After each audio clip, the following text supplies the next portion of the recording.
We're going to continue on with our topic, the House of David. And we had last Sunday looked at a very brief overview of Saul and his successes and his failures, his strengths, his weaknesses. And, you know, as we know, the reign of Saul really set up the reign of David. And in reality, really, it was a pivotal moment in the life of David, you know, dealing with Saul, both when he was in the household of Saul, married to his daughter, married to Saul's daughter Michal, but also playing the music to kind of calm him down. So he was very close to Saul. He loved Saul. He loved Jonathan as well. If we look at his lament, I think in the second chapter of Samuel, you can see some of that love coming through. You know, he mourned for them, and he knew as well that it was a very bad time for Israel. They had lost their king. They had lost the ruling family, and so they were really without a shepherd. And so when we talk about David, that's really one of the first things, in my mind anyways, when we think about it, you know, a man after God's own heart, right? That's one title that David has. But also he was a shepherd. He was a shepherd from the very beginning. That was his first job as a young boy, was to watch over the sheep, to protect the sheep. And really this kind of life experience as a child and as he grew into a young man is going to help him be that leader that God wanted. And so we're going to take a look at that. We're going to take a look at kind of the overall importance of being a shepherd in the ancient world. What did it mean to be a shepherd? You know, sometimes we read about, you know, in scripture about people doing this or that, but what did it mean? I'll give you an example, like when Isaac's servant, Abraham's servant, right, went to, what was his name? Eliezer, thank you.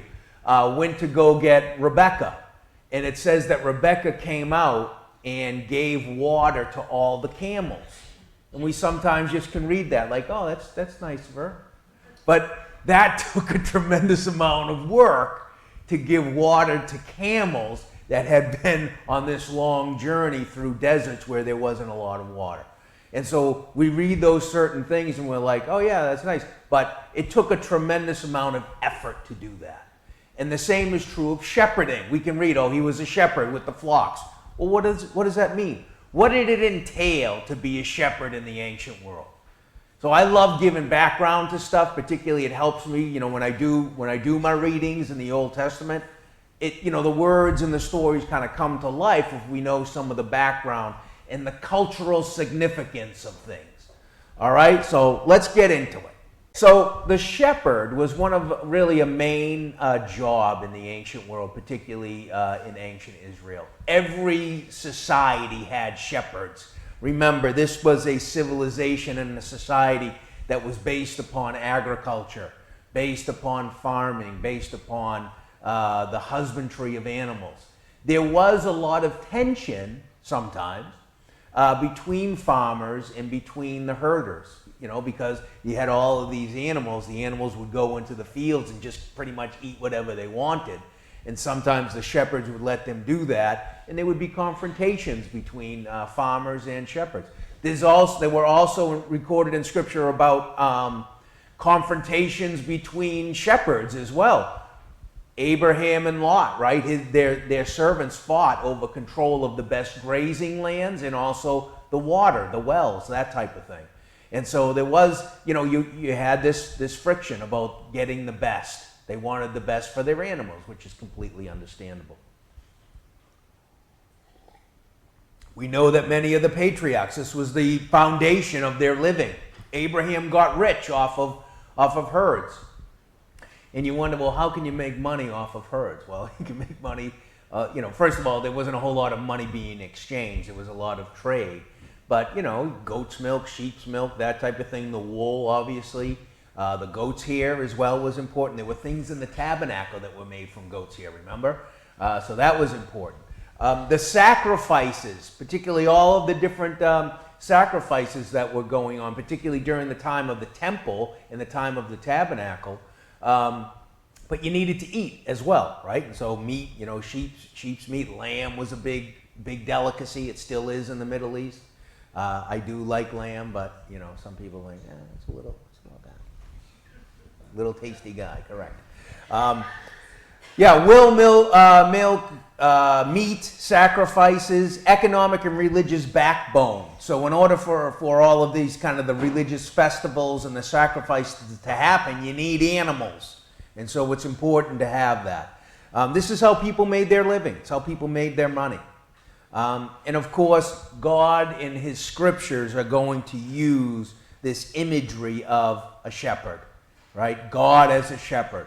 Psalm 23, very famous. We just read in Ezekiel 34, God railing on the bad shepherds of his people, how that they didn't take care of the shepherds at all, didn't care for them. They fed themselves, but not the sheep. And that's going to be a continued theme in the prophets about the leaders of the people. You sit upon your beds and imagine evil to the poor. That's what God said. And so he's going to use this imagery all the time. And people would understand it, right? It's kind of like, God and, if the Bible was written in today, kind of like, like a truck driver or something. We all know what a truck driver does. We all know that, if they're traveling a lot, they're by themselves, they're isolated. It can be, a stressful job, obviously. You got this big, massive truck that you're in charge of, right? You got people, weaving in and out of you, that type of thing. So we understand how important truck drivers are to our economy. Same was true with shepherds. Shepherds were very important to the ancient Israelites' economy. Okay? Questions before we hit the enter button. Beep, bop, beep, bop. Just a quick comment about that picture. That is from Israel, from Mount Carmel, that area. I think that stone is like it's a landmark stone, that type of thing, to kind of delineate different types of fields or pastures, that type of thing. So you can see it's green there. Jason obviously can talk about how green it is. We think about Israel as a desert. There's absolutely desert areas, but there's also very lush areas as well. And that's the areas, those are the fields in the grazing pastures that the shepherds wanted. And this is where sometimes there would be confrontation about that. Strife. Okay. In many families in the ancient world and ancient Israel as well, particularly those that were both farmers and herders. And the thing is, a lot of people fell into that category. You had your farms, but you also had your herds that you kept away from your farms, as we already talked about, to go graze someplace else. Like, keep the animals over here, keep them away from the farm in the crops that we're growing. The role of shepherds often fell to the youngest son. That's interesting because David was the youngest son, right, of Jesse. Sometimes if they didn't have a youngest son, the daughters as well would watch over the sheep.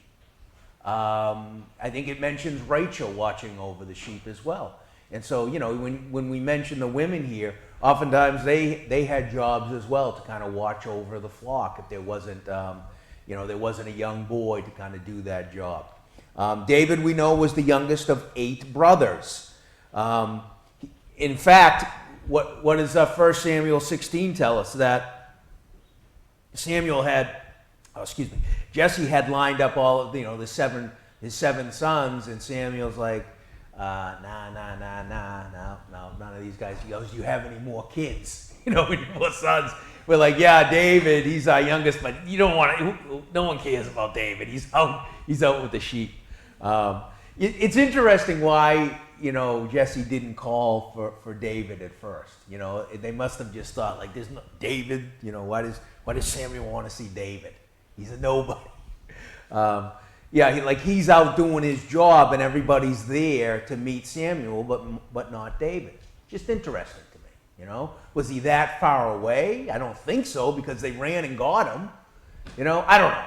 It's something interesting to think about. What was the dynamic between the brothers and David?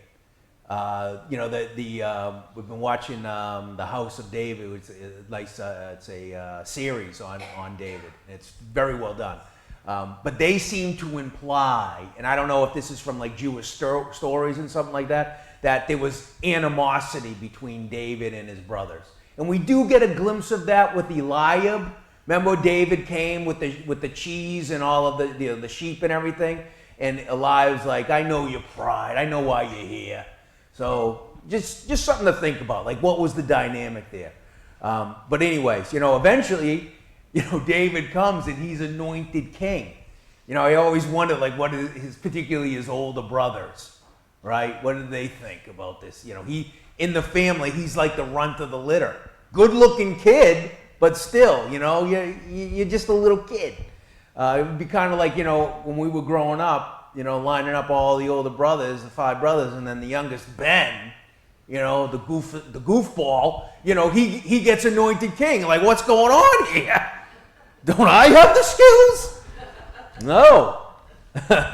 So, so that's interesting. It could be a family duty or a hired position. Jesus talks about this, right? A hireling or someone that is hired to keep the flocks. He's not going to risk his life. I mean, I'll watch over the flocks, no problem. I don't get paid to fight the lions or the bears. No. And so there's a difference between somebody who is watching their own flocks or their own family's flocks as opposed to a guy you're just hiring out, okay? And a lot of times these guys, these hirelings, they weren't the best. You know what I'm saying? You're not getting the cream of the crop. A lot of times these guys are kind of the lower end of society. They could be maybe criminals, that type of thing. Okay, so you had to watch what was going on if you were hiring a shepherd. And we're gonna look at this as well, kind of going forward. Shepherds were looked down upon. They were one of the kind of the lowliest jobs. All right, they were by themselves. They were isolated from society. Again, oftentimes they had a bad reputation as being kind of living outside of the law a little bit. Hey, I'm out here. No one can find me. There were gatherings of the shepherds. They would come together at a certain time to gather all the flocks to share them. Genesis makes mention of this, right? Joseph went to see his brothers in Shechem. What were they doing? Sharing sheep, okay? So they were bringing everyone together. They share their sheep. They kind of pool all their resources together. And now you got all their sheep. You bring it to market. You get a certain price for the wool. Boom. And this was kind of the cycle at a certain time every year. Shepherding was absolutely attached to the seasons, as we're going to see. Depending on the season, you were in a different place. There was a summer grazing field, pastures, but there was also winter pastures as well. Okay? So if you were a wealthy owner, you hired people. And that's like Abraham, right? He had hired people. Lot had hired people. This is when they started getting into trouble. They were fighting each other over wells. Remember Isaac and the Philistines, Abimelech. Remember, Isaac would build one well, and then what happened? Abimelech's men came, his shepherds came, because they were stronger and there was more of them. They beat up Isaac's, shepherds and kicked them out of there. And I think he dug like 2 or 3 other wells, and they were taken from him. But eventually he dug one, and that was, that was it. They didn't bother with that. So that's interesting as well. But Scripture does talk about the stresses of being a shepherd and how it can be, it was stressful, number one, but it also, you could get into fights with other shepherds. All right. Okay, so what was a day in the life of a shepherd, right? It obviously began before dawn. All right, before the sun came up, the sheep they're going to be awake. They're restless. They want to get out, start feeding. Right? They're graze animals, so they're always eating for the most part. Right? They were clean animals. They chewed the cud. They were always cows, sheep, goats. They were all clean animals. They were always eating constantly. So they led the flock out from a simple sheepfold Okay? Jesus uses this example as well. He is the door into the sheep fold. Okay? The thief, he doesn't go through the door. He what? He climbs over the wall to grab a sheep. But this is, they would have a stone enclosure near the village, right near the grazing lands. They would build one of these things, so they would keep all of the sheep inside of this little pen that they would build.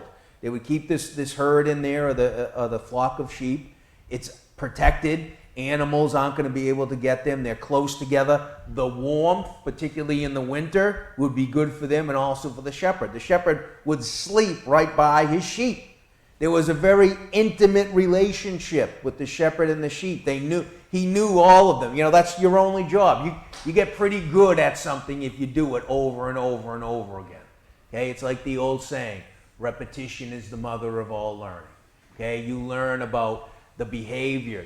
These guys were experts on sheep. They were experts on goats.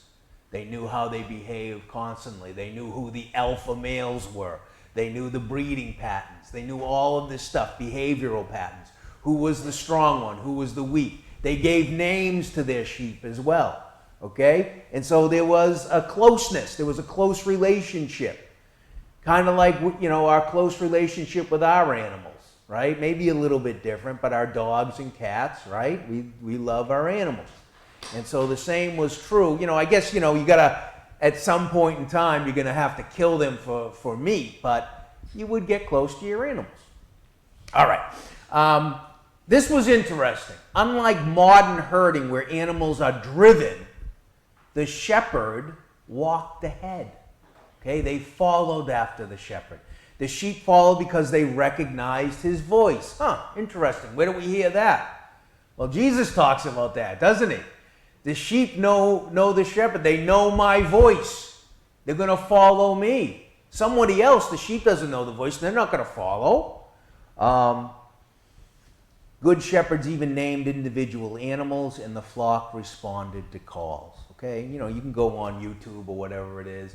Like I've seen pictures of sheepdogs. You ever see sheepdogs? Incredible animals. Like in Wales, they use sheepdogs a lot to herd animals. They send them out and they're doing the whistling, and they'll stop and they'll take off, and it's really incredible how well trained these animals are. And I'll tell you what, these dogs, they got the sheep right into the pen, no problem at all. So there was a couple mean sheep. Some of the male sheep, the rams, I guess, they were trying to headbutt the dog. Dog was having none of it. Kind of nipped at its legs and everything. And it's interesting. The sheep want no part of it. They just go. So, all right. Spring and early summer, short daily trips to the lush village pastures or nearby hills. That makes sense. It's the summertime, particularly in the spring. Everything's up. You got those. The lush pastures, they're probably, in the wintertime, there's not a whole lot of vegetation, particularly in this area. And so the spring and early summer, that was a good time to be an animal. You got the really good food. I don't know, again, there's videos too of dairy cows that have been primarily inside a barn for all of the winter. And then you see them come out in the springtime where all the grass is, and they literally skip. They like these big cows, they skip for joy that they're outside and it's nice out and they get all this great food. So I think it's very similar with sheep too. They know when it's we got the good stuff. It's springtime. Right? And eventually the quality of grass, I think, goes down, right? It starts to dry out, particularly in the Middle East, right? It gets very hot there.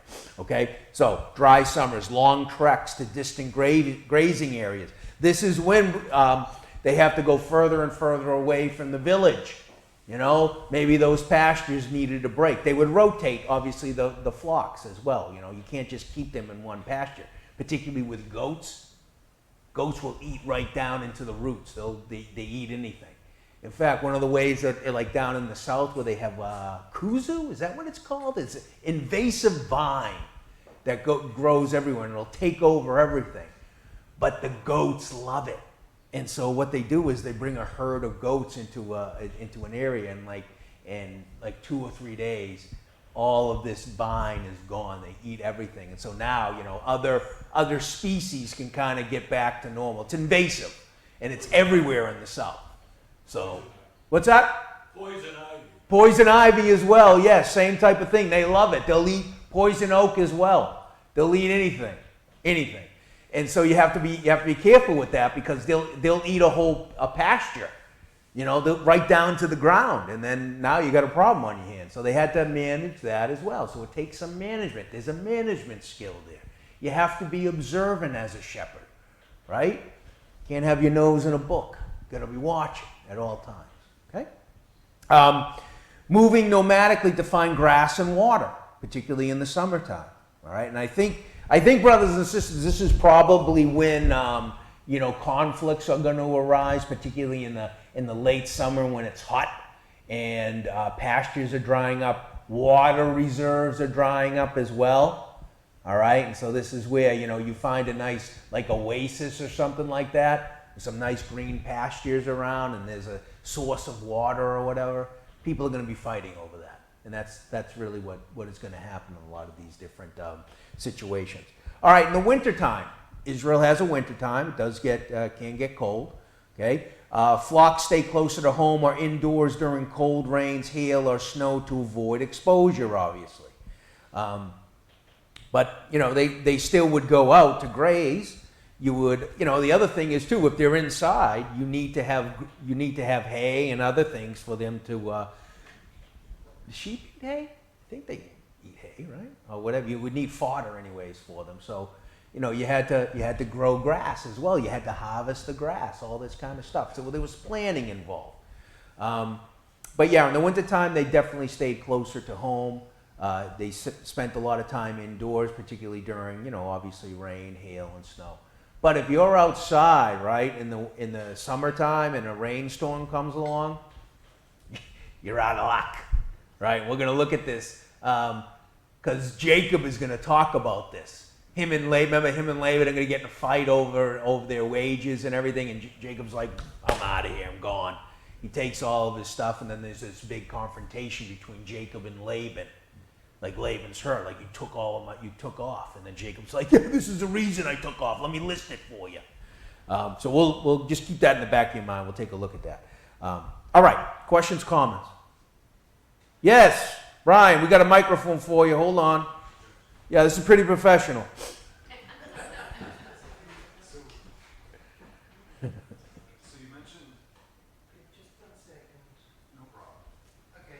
So you mentioned the type of people that would typically be hired to be shepherds. Yes. Do you think that gives some insight into when Jesus talks about the hireling in John 10 in the parable versus him being the good shepherd? Yes, 100%. And that was common that, thieves and hirelings, they didn't really put a whole lot of effort into protecting the flock if their life was going to be on the line. So yes, 100%, Brian. Thank you. All right. Okay. Well, what kind of stuff did you just go out there and I'm time to be a shepherd. Well, there's certain types of things that you had to bring with you, basic gear, as they call it. A tunic, obviously, you need some type of covering, okay? A leather belt, an outer cloak that you would keep. The coat of many colors by Joseph was an outer coat. And it was very colorful, it was very expensive. All of those colors, all of that colored wool or whatever it was, very expensive, okay? But you wouldn't be wearing an expensive coat out into the fields, right? It was a camel hair, okay? John wore a camel hair, right? Okay, interesting connection, okay. For warmth, rain protection, and as a blanket at night. Okay, so we're talking about bare minimum, right? He's just hopefully this coat was long enough. I guess you had to crunch up to get your feet. If my feet are outside, that's no good. Gotta get everything covered. This was not a 5-star, glamping type of situation, right? This was the real deal. Okay. A script, a leather bag to keep stuff in. A script. That's Jesus tells Remember he tells the 70 when they go out, he says, don't take any script with you. Just go out and preach. They had provisions like bread, cheese, dried fruits, olives, or dates, things that will keep, right? But also you can they're small enough to kind of carry. A staff, obviously, to kind of, to guide the sheep, give them a little, whack on the back. Let's go. Rescuing sheep from ditches, right? Kind of getting down there. Leaning on a rod or a club for defense. You get a heavy staff, you can do some damage if you know what you're doing. In the story of Robin Hood and Little John, what was Little John's weapon? A staff. Yeah, an oak staff. That's right. It's a great song. You have Robin Hood, the Walt Disney movie. Great movie. Little John and Robin Hood riding through the forest. All right. Forget. Okay. And sometimes a sling as well. That would make sense, particularly if you were good at it. Did David take a sling? 100%. He had a sling. This is where he practiced constantly. He also had a musical instrument that he got, whether it was the lyre, right? The lyre, or maybe, oftentimes they would have little, like a flute situation, like the recorders. Remember the recorders? It's cool. Hot cross buns. That's what we did. So, to pass the time, but also to calm the sheep. It's interesting. David is using music to calm the sheep. He used music to calm Saul as well. Interesting. Let's see. Yeah, we already talked about this. They were simple meals, right? Bread, cheese, olives, occasionally milk or meat from the flock as well. Okay? So, this was a rough life, right? You're outside. You're out in the exposed elements. Okay, what were some of the hardships? Well, there were hardships.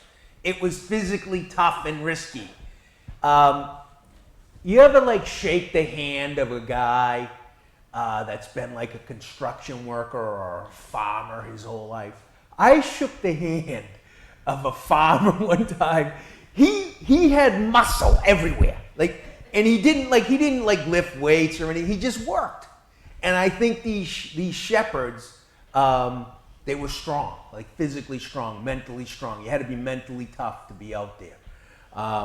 You always had to be on guard, always watching, looking for signs of predators, right? You always had to be watching, hey, what's the terrain like? Where am I leading these sheep? Am I going up or going down? What's going on, right? There's no backup. You might have, there might be 2 or 3 other guys with you if it was a large flock. You had to watch out: lions, bears, wolves, and leopards. Okay, all of these predators in the Middle East, they're not there anymore. Okay, lions, no. Bears, no. Wolves, no. Leopards, no. At one time in the ancient world, they were all there, and it just goes to show you how invasive they were, how great of predators they were, because human beings wiped them all out. Just goes to show you that they were attacking sheep. And so, if you ever look at some of the reliefs from the Assyrians, like the Assyrian kings, the emperors, there's one of Sennacherib, and he's holding a full lion, and it looks like a cat in his hands. Just to go, the lion was obviously one of the greatest predators in the Middle East, in Africa as well, probably in the world. But Sennacherib is kind of with propaganda. He's so strong that he can take a full-grown lion and just grab it by its neck. All right. Thieves and bandits. We've talked about that. Remote areas. Hey, you got this little kid, what is David? Maybe 12, 13, 14 years old. He's out there by himself. A band of robbers. What do you think's going to happen? Right? They might beat him up, might kill him, take his sheep. Gone. Right? And that's what just going back to the wild animals, that's the excuse that Joseph's brothers told Jacob. Wild animal got him, Dad. Got him, sorry. And it just goes to show that wild animals were not only, a problem for animals, they were also for human beings as well. Okay? There's a lot of lions. Samson, remember Samson with the lion, right? And then honey came out of it and all this. So lions were around. I mean, you're just strolling around. There's lions everywhere. Okay. Sounds good. Environmental extremes. Heat in the summertime, 100 degrees. There's not a whole lot of shade, right, in these areas. So hopefully you're wearing some type of head covering, to keep the sun out of your eyes. Freezing nights as well. It would get cold. Sudden flash floods. I had never thought about that. Flash floods in some of these wadis, in these streams. You get a lot of rain up in the mountains. It's not going to affect you for a little bit, and all of a sudden this torrent of water comes, could wipe you out and your herd, seconds flat. So actually what happened down in Texas, right, with the summer camp kids. Hate to bring that up again, but that's exactly what happened. There was really no warning, and the warning that they gave never made it to them. Awful. Okay. Drought or scarce pasture. You had to go further and further away from your village, from your home. Long migrations. You're further and further away from your loved ones, from your village. Now you're in an area that you may not know. I don't know, a little bit apprehensive, right? Anxiety, sure. You're going to go further and further away. Oh, I don't know this area, You know that these shepherds knew every part of the land, right? They were experts at the land. But the further and further they got away, the less expert they were in the land, okay? I think this was an important one. Isolation and loneliness, okay? Weeks away from the family with only sheep. Yeah, I like the sheep, man, but, I could use some company outside the sheep. Other shepherds getting, into confrontations with other shepherds. I don't want to put it out there like the shepherds were always looking for fights, but they put their own, wants and desires, and the wants and desires of their flock, the needs of their flock, before everybody else. But oftentimes they would work together as well. But even inside families like Abraham and Lot, they were family members, and they still fought. So it could get pretty, particularly during drought. That's when really the stress really starts affecting your animals and you as an individual, because now you're like, well, the stress starts to build up. My animals are going to die. They don't have water. They don't have food. If my animals die, what am I going to do? If there's not enough water for my farm, what am I going to do? You're at the edge constantly. This is why we talk about subsistence level farming. In other words, you barely make enough. You might have a little bit extra at the end, but you're just barely making enough just to kind of make ends meet and get through life. And this is what it was all about. All right, weather severity. Let's take a look at this in Genesis 31. This is Joseph kind of, giving it to Laban. These 20 years have I been with thee. Thy ewes and thy she-goats have not cast their young, and the rams of the flock have I not eaten. That which was torn of beasts I brought not unto thee. I bear the loss of it. Of my hand didst thou require it, whether stolen by day or stolen by night. So he's mentioning a lot of different things here, right? He's talking about, a beast would take some of the sheep. It would be stolen by day or night. Thus I was in the day the drought consumed me, and the frost by night, and my sleep departed from my eyes. This is a tough job, brothers and sisters. Jacob tells us it was a tough job. He's got to deal with a lot of different stuff, okay? And he says this, he says, except, and he also got, remember, his wages got changed, I think 10 times, right? Oh, no, you're not, I'm sorry, you're not making $7.25 anymore.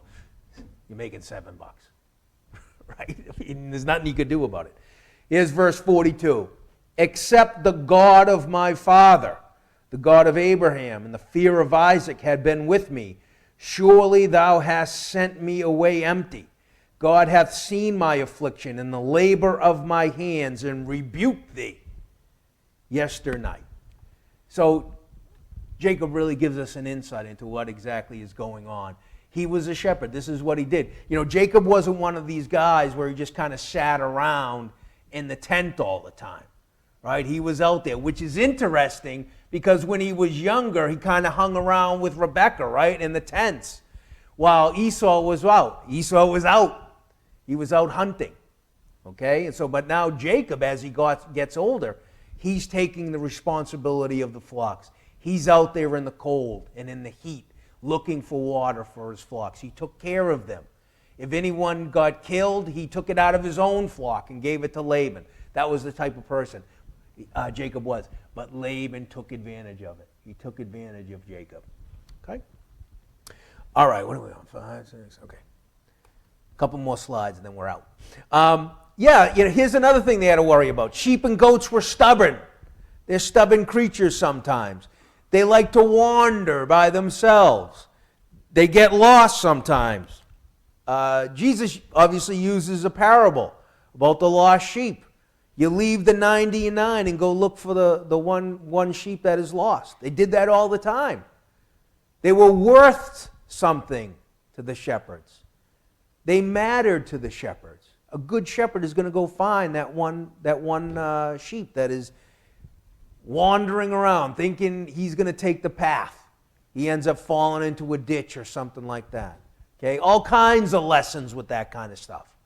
Okay, Jesus uses the shepherd quite a bit in his ministry to get points across. They injured themselves sometimes on thorns, rocky terrain, carrying lambs, right? Little baby lambs. They get weak sometimes. They get separated from their moms. I saw another video. I saw another video of I think it was like a little goat out in the field, and he was sleeping, but all of the flock had moved away to another area, and the farmer, whatever, comes up and takes a picture of the goat's just sleeping there, and he wakes up the goat, and the goat looks around, and there's no one there, and he yells out, "Bah!" like that, and the mother came all the way over, and they ran to each other. It's pretty good. It was great.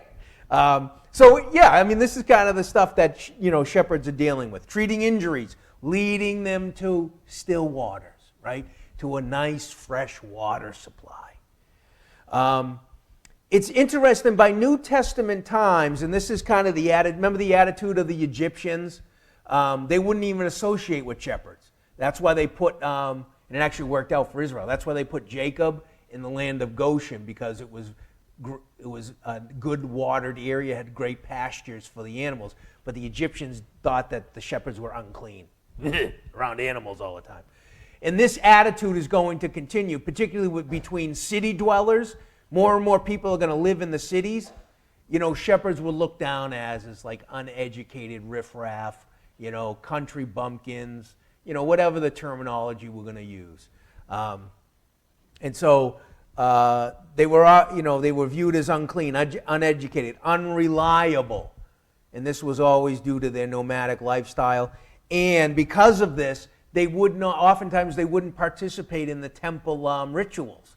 So they're like, look at these godless guys, the shepherds. They don't care about, they were kind of on the outskirts of society. Yet good shepherds were deeply dedicated, willing to risk their lives or lay down their lives for the flock, right? That's what a good shepherd does. He lays down his life. He gives up his life for animals. Our cat, he's like 8 years old. He had a couple seizures, so we had to go and bring him to the Tufts Medical, and they gave him some medication. He hasn't had one since then, but I think about that. It was pretty expensive. He's going to rack up. But we love the cat, and we help him out. So that's the deal. He's doing much better. All right.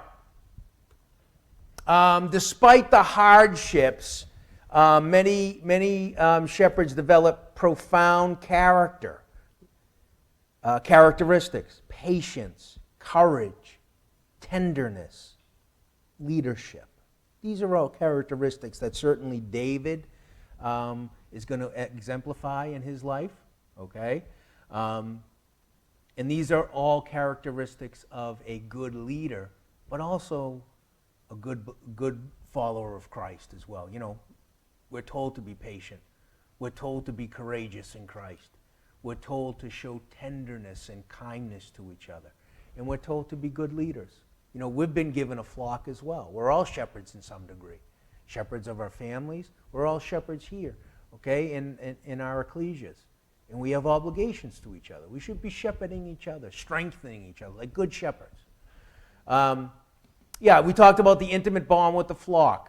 A lot of great, beautiful, Bible has a lot of imagery, beautiful imagery about this. We talked about some of that. God as a shepherd who leads, protects, he carries lambs and provides. Christ in John chapter 10, he tells us he is the good shepherd of the sheep, and we are to follow him. And so it was a life of humble service, constant danger, balanced by quiet moments under the stars. That sounds nice, right? Sometimes, we need some solitude. We need some quietness in our lives. I've found that the older I get, the more I like quiet, peace and quiet, But they spent a lot of time out there. They spent a lot of time by themselves, and that can be bad sometimes. We shouldn't be spending all of our time alone. We are social creatures, and so I know, as we get older, that our movement around things can be difficult, become more difficult. But and I think this is one of the reasons God in His wisdom said, don't forget to come together, right? You can't just say, hey, I don't need to go to meeting. You need to go to meeting, okay? And there's a spiritual aspect of it, but there's also a human, physical aspect to it. We need to be around each other, right? The human body craves contact. Think about that. The human body craves contact. It wants contact with people. That's why, hug, just a little touch, something like that. We crave contact. Physical contact, but also, communication. We like to see other people. Now, are there outsiders that don't like to be around people? Yes, right? But the majority of us, on some level, like to be around each other, okay? Just keep that in mind. I think sometimes, in this day and age, we have access to the internet, which gives us access really to everything in the world almost, right? But more and more people are lonely. They're by themselves, even though they have access to everything. But it's not what we're looking for. It's not what people are looking for. They're looking for real connection, which includes a physical connection, seeing each other, using your senses, touching each other, that type of thing, okay? Constant solitude is not good. It's not good. Okay. A profound, deep reliance on God, certainly. Knowledge about nature. David talks about that the creation tells of the glory of God. And you can imagine, David being out there under the stars and seeing, before there was any light pollution. Man, oh man, the sky must have been awesome, right? You can really see. Light pollution just messes everything up. And unfortunately, there's less and less places on the earth that are free from light pollution. So we'll never. I actually saw on the internet, they did, like, some of these astronomy nerds. They put they kind of figured out exactly what, the rotation and everything of what the ancient sky would look like, and they used AI to do this and took away all of the light, all of the light pollution, and it was awesome. Like, you can see why people were drawn to it. Like, we don't even get like a tenth of the sky, particularly in this area. So